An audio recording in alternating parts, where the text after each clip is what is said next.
How to clear Instagram link history. Hey everybody, welcome back to our YouTube channel. In today's video, you will learn how you can clear all of your link history from your Instagram account. So without any further ado, let us jump right into the process.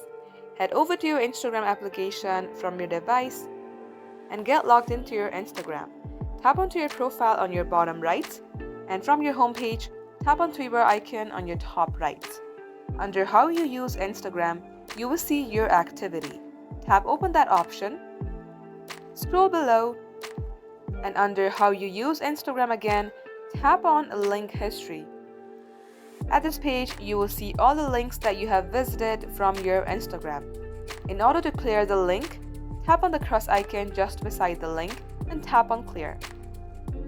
And if you would like to delete all of these links, tap on Clear All on your top right, then tap on Clear again. And just like so, this is how you can clear all your link history from your Instagram account. That is all for today's tutorial. If you had found this video to be helpful, then hit the like button, and in case you would like to see more content like this, subscribe to our channel. We will be back with more tutorials like this. Until then, thank you for watching and see you in our next upload.